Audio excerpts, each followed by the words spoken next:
El 20 de febrero de 2022, el mundo despertó con la noticia de una invasión.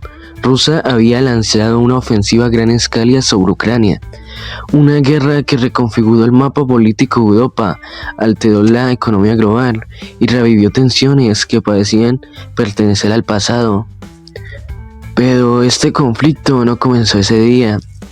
Sus raíces se hunden en siglos de historias compartidas, rivalidades políticas, disputas territoriales y aspiraciones de independencia.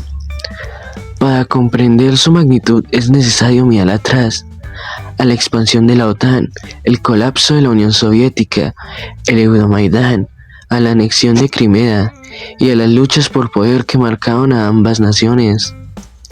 Este no es solo un conflicto militar, es un choque de identidades, intereses estratégicos y visiones del mundo. Una guerra que expande las fracturas del orden internacional contemporáneo y redefine el papel de las potencias del siglo XXI.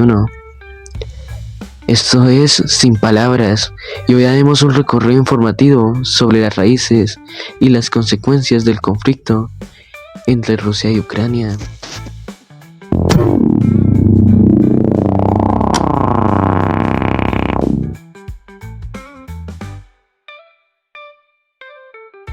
Para entender la guerra actual hay que mirar atrás, siglos atrás. Ambas naciones comparten una historia en común, que se remonta a la Rus de Kiev, una federación eslava medieval donde nació la identidad tanto rusa como ucraniana. Con el paso de los siglos, las tierras ucranianas fueron escenarios de disputas entre imperios, como el ruso, el polaco-lituano y el austrohúngaro. La denominación rusa trajo consigo la rusificación, un fenómeno cultural y lingüístico que sembró el anhelo de independencia ucraniano. Durante el siglo XX, tras la Revolución Rusa, Ucrania fue integrada a la Unión Soviética y consigo sucedió el Holodomor, o la Gran Hambruna de 1932 y 1933, que dejó millones de muertos y marcó una profunda herida en la memoria colectiva ucraniana. Con la disolución de la URSS en 1991, Ucrania se independizó y firmó el Memorándum de Budapest, renunciando a todo su arsenal nuclear, que sería un error grandísimo, con las garantías de seguridad, entre ellas el respeto a la soberanía por parte de Rusia. Esa promesa sería puesta a prueba apenas 2 décadas después.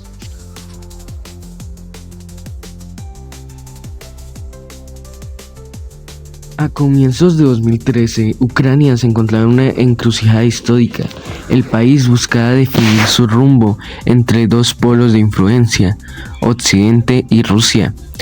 Ese año, el presidente ucraniano Viktor Yanukovych, de tendencia prorrusa, se preparaba para firmar un acuerdo de asociación y libre comercio con la Unión Europea, un paso clave hacia la integración económica con Europa. Pero en noviembre de 2013, de forma sorpresiva, Yanukovych decidió suspender la firma del acuerdo, cediendo ante la fuerte presión del Kremlin. Rusia había advertido de graves consecuencias si Ucrania se acercaba a la Unión Europea.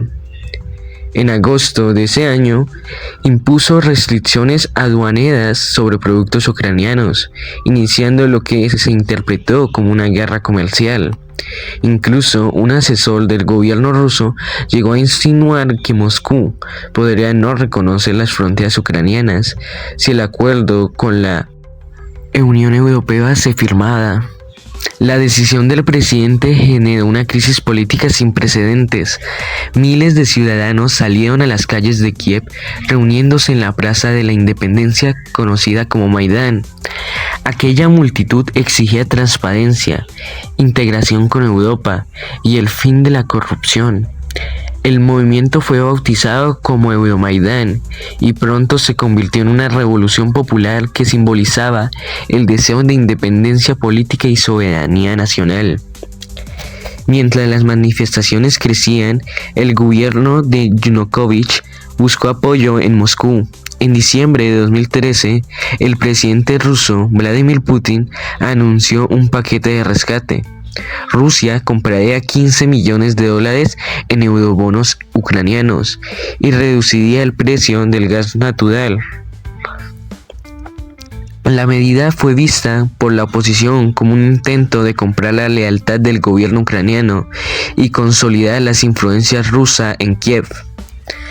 Las protestas se intensificaron y en febrero de 2014 los enfrentamientos entre manifestantes y fuerzas de seguridad se tornaron violentos. Decenas de personas murieron en los disturbios y finalmente Yanukovych fue destituido por el parlamento y huyó hacia Rusia, dejando un poder vacío y una profunda inestabilidad política. Aprovechando la confusión en Ucrania, Rusia actuó rápidamente en la península de Crimea, una región de mayoría étnica rusa y sede de la estratégica base naval de Sebastopol. A finales de febrero de 2014, tropas rusas sin insignias, apodadas los Hombrecillos Verdes, se desplegaron por toda la península, tomaron el control de aeropuertos, edificios gubernamentales y bases militares ucranianas, neutralizando cualquier posibilidad de resistencia. El 11 de marzo de 2014, el parlamento local reclamó la independencia de Ucrania. 5 días después, el 16 de marzo, se realizó un referéndum en el que, según las autoridades rusas, más del 96% de los votantes apoyó la adhesión a la Federación Rusa. Ni Ucrania ni la comunidad internacional reconocieron la votación, calificándola de ilegal y de fraudulenta.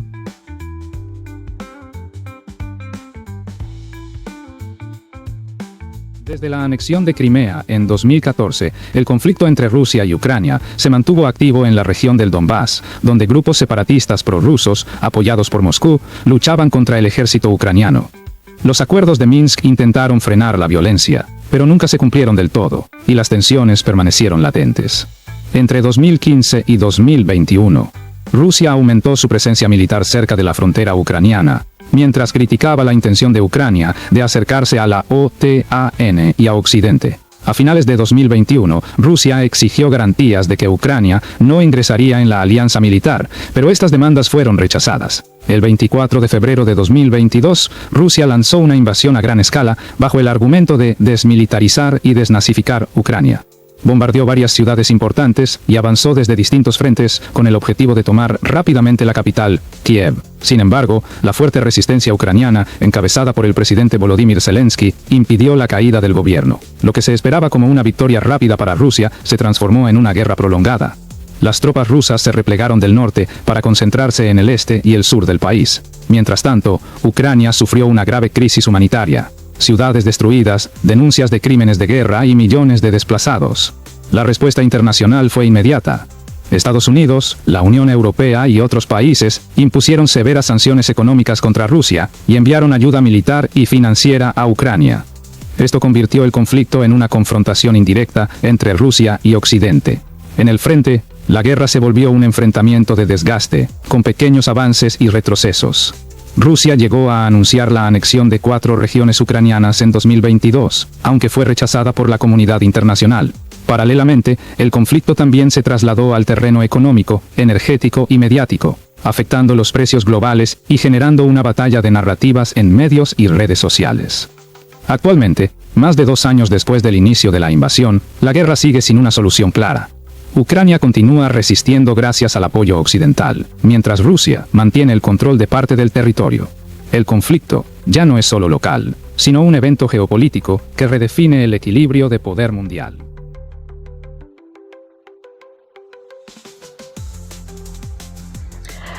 El conflicto alteró un equilibrio mundial. La OTAN reforzó su unidad y amplió su presencia en Europa del Este. Suecia y Finlandia solicitaron su ingreso, rompiendo décadas de neutralidad. Estados Unidos y la Unión Europea aumentaron su apoyo militar y financiero a Ucrania, mientras que China, India y países del sur global adoptaron posiciones más ambiguas, priorizando sus intereses energéticos y comerciales. Las sanciones occidentales afectaron la economía global, generando inflación y crisis energética, especialmente en Europa. Mientras tanto, la guerra de información se intensificó.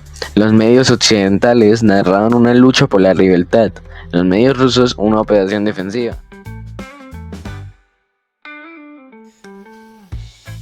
Ahora hablaremos sobre Estados Unidos y su papel en esta guerra. Estados Unidos ha sido un actor clave, muy clave, en este conflicto entre Rusia y Ucrania. Aunque su postura ha variado según la administración, que no se nos debe que olvidar que ya en este conflicto han pasado 2 administraciones. Durante el gobierno de Joe Biden, del 2021 a 2024, Washington mantuvo su posición firme y alineada con sus aliados de la OTAN. Biden insistió en la paz. Solo sería posible si Rusia retiraba sus tropas y respetaba la soberanía e integridad territorial de Ucrania. Muy buena postura, rígida, un mandatario.